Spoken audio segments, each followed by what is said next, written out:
അല്ലാഹു റബ്ബുൽ ഇസ്സത്ത് ഖബറിന്റെ അദാബുകളെ തൊട്ട് നമ്മളെ രക്ഷപ്പെടുത്തുമാറാകട്ടെ. നബിയുനാ റസൂലുള്ളാഹി സ്വല്ലല്ലാഹു അലൈഹി വസല്ലമ തങ്ങൾ പറയുകയാണ്, ഇന്നി റഅയ്തുകും തുഫ്തിനൂന ഫിൽ ഖുബൂർ കഫിത്നതി ദജ്ജാൽ. ദജ്ജാലിന്റെ ഫിത്ന ഫസാദ് പോലെ ഖബറിനകത്ത് നിങ്ങൾ ശിക്ഷിക്കപ്പെടുന്നത് എന്റെ കണ്ണുകൊണ്ട് ഞാൻ കാണുന്നുവെന്ന് അല്ലാഹുവിന്റെ റസൂൽ സ്വല്ലല്ലാഹു അലൈഹി വസല്ലമ തങ്ങൾ പറഞ്ഞുവെങ്കിൽ അതാണല്ലോ ബഖീഉൽ ഖർഖദിലൂടെ നടന്നു പോയപ്പോ ഖബറിനകത്ത് ശിക്ഷ അനുഭവിക്കുന്നവരെ അല്ലാഹുവിന്റെ റസൂൽ നേരിൽ കണ്ടിട്ട് പറഞ്ഞത് ആ ഖബറിനകത്ത് അവരെ ശിക്ഷ വാങ്ങിക്കൊണ്ടിരിക്കുകയാണ്. ഒന്നാമതായി കണ്ട ശിക്ഷ എന്താണ്? മൂത്രമൊഴിച്ചാൽ ശ്രദ്ധിക്കാത്തവരാണ്. മൂത്രത്തിന്റെ അംശങ്ങൾ പരിപൂർണമായി ഒഴിഞ്ഞിട്ടല്ലാതെ കണ്ട് ഒളുവിലേക്ക് കടക്കല്ലേ. സഹോദരിമാരെ, നിങ്ങൾക്ക് മൂത്രവാർച്ചകൾ ഉണ്ടാകാറുണ്ട്, നിങ്ങൾ അത് ശ്രദ്ധിക്കാറില്ല. അവസാനമായി മൂത്രം തുള്ളിയായിട്ട് വരുന്നത് ആരും അതറിയുന്നില്ല. അതുകൊണ്ട് തുണി കഷണങ്ങളോ അതുപോലെ ഏതെങ്കിലും ഇതേപോലെ ടിഷ്യൂ പേപ്പറുകളോ വെച്ച് അല്പസമയം 3-4 മിനിറ്റ് ഒന്ന് നടന്നിട്ട് പരിപൂർണമായി തുടച്ചു മാറ്റി ശുദ്ധിയാക്കി കഴുകിയിട്ടല്ലാതെ ഒളുവിലേക്ക് പ്രവേശിക്കല്ലേ. അതൊന്ന് ശ്രദ്ധിച്ചോളി എല്ലാവരും.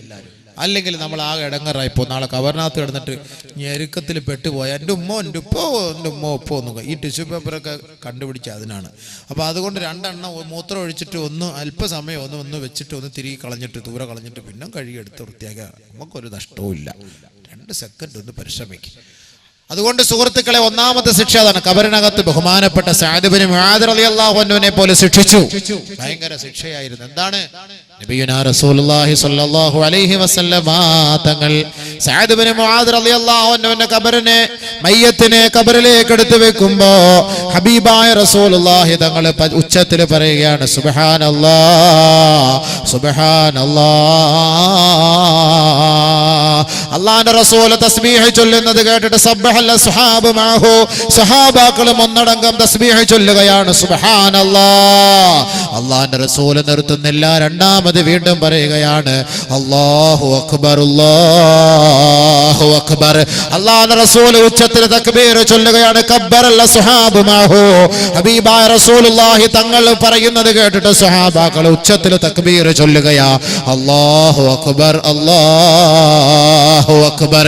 ബഹുമാനപ്പെട്ട സഹാബാക്കൾ മയ്യത്തടക്കിയതിനു ശേഷം അല്ലാഹുവിന്റെ റസൂലിന്റെ സവിധത്തിലേക്ക് വന്നിട്ട് ചോദിക്കുകയാണ്, നബിയെ, ഒരിക്കലും കാണാത്ത ചില അനുഭവങ്ങൾ സഅദ് ഇബ്നു മുആദ് റളിയല്ലാഹു അൻഹുവിന്റെ മയ്യത്തടക്കിയപ്പോൾ ഞങ്ങൾ കണ്ടല്ലോ നബിയെ. അല്ലാഹുവിന്റെ റസൂലിനോട് സഹാബത്ത് ചോദിക്കുകയാണ്, ആ മയ്യത്ത് നിങ്ങൾ ഖബറിലേക്ക് ഇറക്കി വെച്ചപ്പോ തക്ബീർ ചൊല്ലിയതിന്റെ കാരണം എന്ത് നബിയെ? തസ്ബീഹ് ചൊല്ലിയതിന്റെ കാരണം എന്ത് നബിയെ?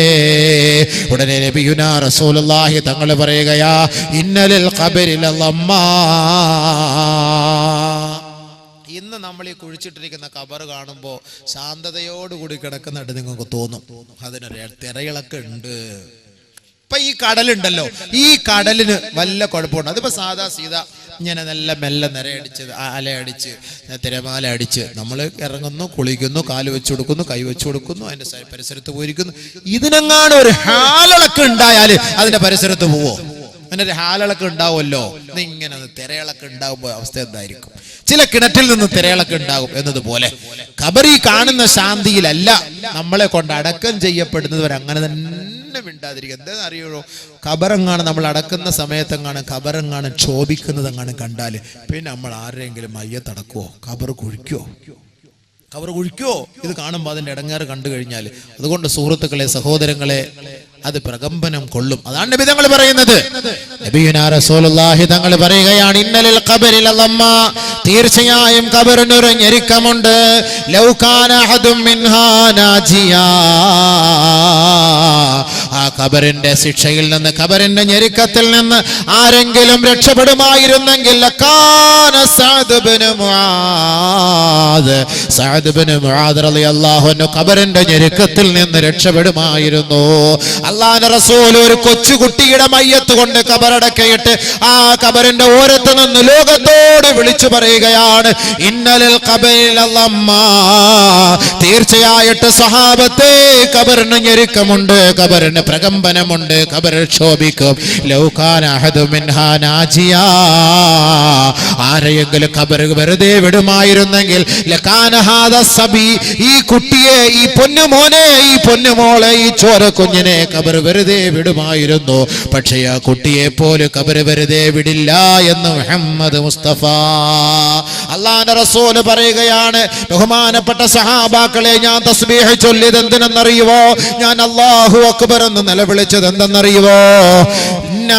ഇന്നലിൽ ഖബറിൽ ലമ്മാ, ഖബറിനൊരു ഞെരുക്കമുണ്ട്. ഈ ഖബറിനകത്തേക്ക് സഅദ് ഇബ്നു മുആദിനെ കൊണ്ടുവച്ചപ്പോ ലഖദ് തലായഖൽ ഖബറു അലാ ഹാദൽ അബ്ദി സാലിഹി ഹത്താ ഫറജല്ലാഹു അൻഹു. ഈ സാലിഹായ മനുഷ്യനെ ഖബർ വെറുതെ വിടുന്നില്ല സഹാബത്തെ.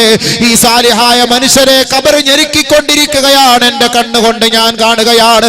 ആ ഒരു അത്ഭുതം കണ്ടപ്പോ ഞാൻ വിളിച്ചുപോയി, സുബ്ഹാനല്ലാഹ്, സുബ്ഹാനല്ലാഹ്, സുബ്ഹാനല്ലാഹ്. ഖബർ വിടുന്നില്ല, ഖബർ വിടുന്നില്ല. വീണ്ടും ഞാൻ പറഞ്ഞു പോയി, അല്ലാഹു അക്ബർ, അല്ലാഹു അക്ബർ, അല്ലാഹു അക്ബർ, ഹത്താ ഫറജല്ലാഹു അൻഹു. ആ ഖബറിനെ, ആ ഖബർ ആ സഹാബിയെ വിടുന്നത് വരെ ഞാൻ തക്ബീർ ചൊല്ലി സഹാബത്തെ. നബിയുനാ റസൂലുള്ളാഹി തങ്ങളോട് സഹാബത്ത് ചോദിച്ചു, എന്താണ് ഇദ്ദേഹം ഇത്രത്തോളം തെറ്റ് ചെയ്തത്? ഇത്രയും വലിയ പാവം ചെയ്തോ? ഇത്രയും വലിയ സഹാബി, അള്ളാഹ്ക്ക് ഇഷ്ടപ്പെട്ട സഹാബി, ഇദ്ദേഹം മരിച്ചു എന്ന് കേട്ടപ്പോ ആകാശത്തിന്റെ വാതിലെല്ലാം താനെ തുറന്നുപോയി. ആകാശത്തിന്റെ വാതിൽ തുറക്കപ്പെട്ടിരിക്കുകയാണ്. 70,000 മാലാഖമാരാണ് വാനലോകത്ത് നിന്ന് താഴേക്ക് ഇറങ്ങി വന്ന് ഈ സഹാബിയുടെ മയ്യത്തിനെ അനുഗമിച്ചത്. ആ സഹാബിയുടെ ഖബറാണ് ഞെരുക്കിയത്. എന്തേ കാരണമെന്നറിയുവോ? ഫകാന യുഖസ്സിറു ഫീ ബഅദി തുഹൂരി മിനൽ ബൗൽ, മൂത്രം ഒഴിച്ചിട്ട് അദ്ദേഹം ശുദ്ധിയാക്കുന്ന വിഷയത്തിൽ അല്പ ശ്രദ്ധ കുറഞ്ഞുപോയി. സഹാബി എന്ന് പറഞ്ഞിട്ട് കാര്യമുണ്ടോ? അവരെ പോലെ വെറുതെ വിടൂലെങ്കിൽ ഈ കുടഞ്ഞിട്ടൊക്കെ സിബിട്ട് പൂട്ടിക്കൊണ്ട് ഓടുന്നവന്റെ രംഗം എന്തായിരിക്കും? എന്നൊക്കെ വിടുവോ? ആരായിരുന്നു തസ്ബീഹ് അല്ലാനുള്ളത്? നബിതങ്ങൾ അന്ന് ഉണ്ടായിരുന്നു. സഹാബാക്കളുടെ അവസ്ഥകൾ നേരിട്ട്, ഖബറിന്റെ അവസ്ഥ നേരിട്ട് കാണാൻ പറ്റി. തസ്ബീഹ് ചൊല്ലിട്ട് പോന്നു. ഇന്നിവിടെ ആരാ ഈ പാതി മൂത്രം ഒഴിച്ചിട്ട് പള്ളിക്കകത്ത് വന്നിട്ട് നിസ്കരിക്കുന്ന ചങ്ങാതിന്റെ മയ്യത്തങ്ങനെ കൊണ്ട് അടങ്ങുമ്പോൾ മൊയിലിയാരും കാണില്ല, മൊല്ലാക്കായും കാണില്ല, കാളിയാരിച്ചായും കാണില്ല, ഇമാമിച്ചായും കാണില്ല, മുക്കുറിച്ചായും കാണില്ല, ആരും കാണില്ല. കൊള്ളടാ ഇടി, ഇടി കൊള്ളടാ ഇടി, ഞെരുക്കടാ ഞെരുക്കട. അള്ളാഹ് കാത്തുരക്ഷിക്കട്ടെ, ഖബറിന്റെ ശിക്ഷയിൽ നിന്ന് കാത്തുരക്ഷിക്കട്ടെ.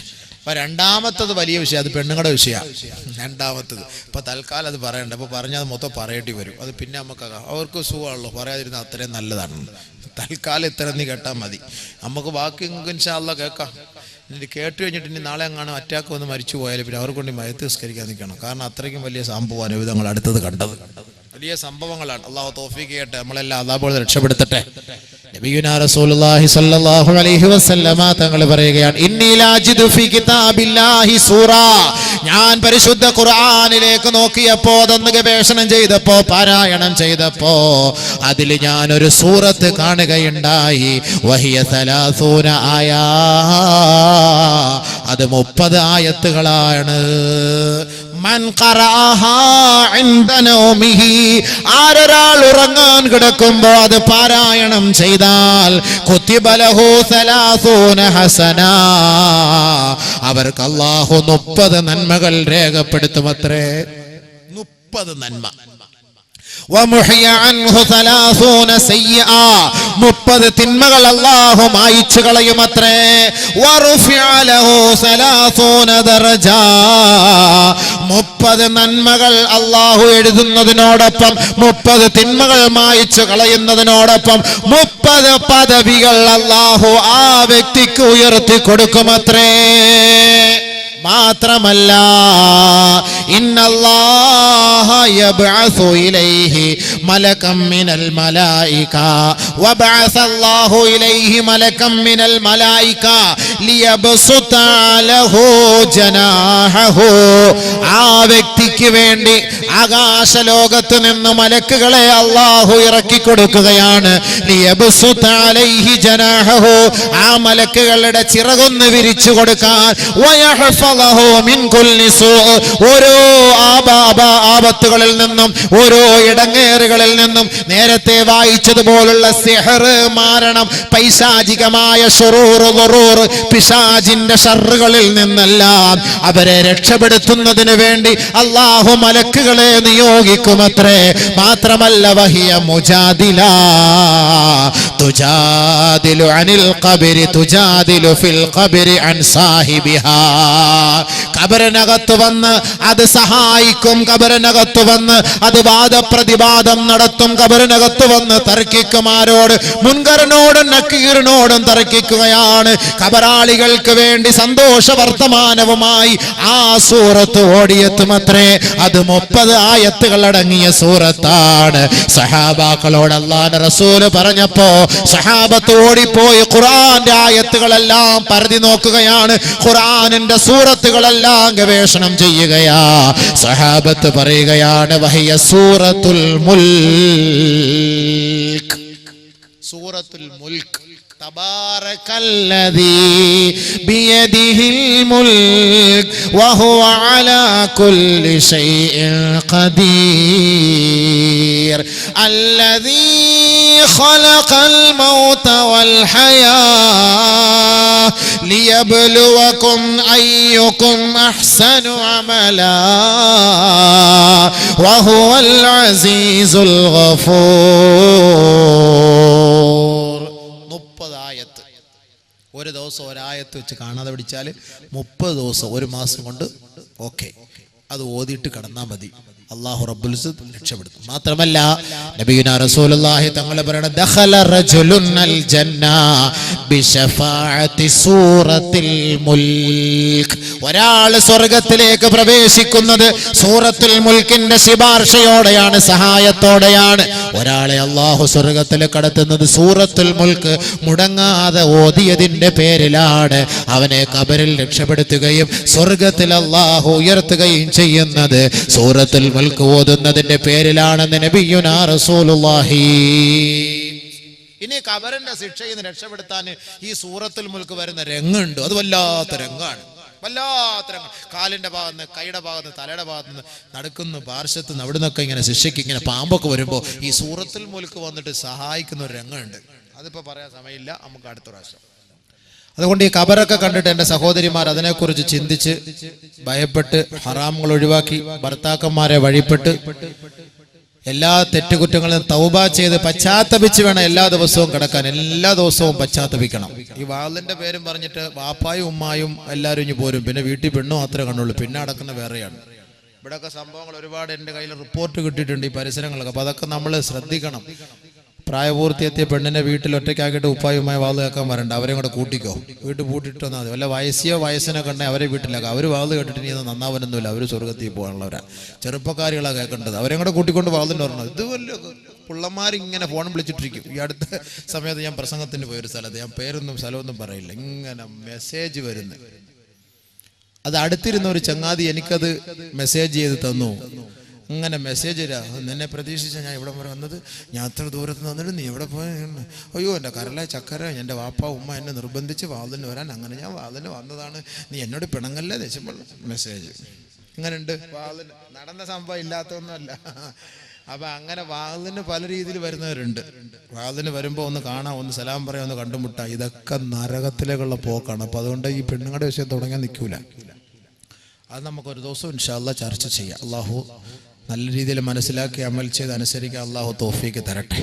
അതുകൊണ്ട് ഇതിനുവേണ്ടി പരിശ്രമിച്ച സഹായിച്ച നല്ലവരായ നാട്ടുകാർ, വിദേശത്തുള്ളവർ, സ്വദേശത്തുള്ളവർ, ഇതിനുവേണ്ടി ഓടി നടന്ന് കഷ്ടപ്പെട്ട് ഫ്ലെക്സ്, നോട്ടീസ്, പോസ്റ്റർ ഒട്ടിക്കുക, അതുപോലുള്ള കാര്യങ്ങൾക്ക് വേണ്ടി പരിശ്രമിച്ച നല്ലവരായ ഇതിന്റെ സംഘാടകർ, വിനീതന് ഭക്ഷണം നൽകിയവർ, ഇനി വരാനുള്ള പ്രഭാഷകർക്ക് ഭക്ഷണം നൽകുന്നവർ, അല്ലാഹു തആല അത് പാചകം ചെയ്ത സഹോദരിമാർക്കൊക്കെ നല്ല കൂലി നൽകുമാറാകട്ടെ. കസേരയൊക്കെ എടുത്ത് ഇത്രയും സമയം ഇതിനു വേണ്ടി ഒരുമിച്ച് കൂടി ക്ഷമിച്ചിരുന്ന നല്ലവരായ സഹോദരി സഹോദരങ്ങൾ, അല്ലാഹു റബ്ബുൽ ഇസ്സത്ത് ഉന്നതമായ കൂലി ദുനിയാവിലും ആഖിറത്തിലും അവർക്ക് നൽകുമാറാകട്ടെ. സ്വർണവും പൈസയും അല്ലാതെയും ഒക്കെ തന്നെ സഹായിച്ച സഹോദരങ്ങൾ, അല്ലാഹു റബ്ബുൽ ഇസ്സത്ത് നമ്മുടെ ഒരുമിച്ച് കൂടലിനെ സ്വീകരിക്കുമാറാകട്ടെ.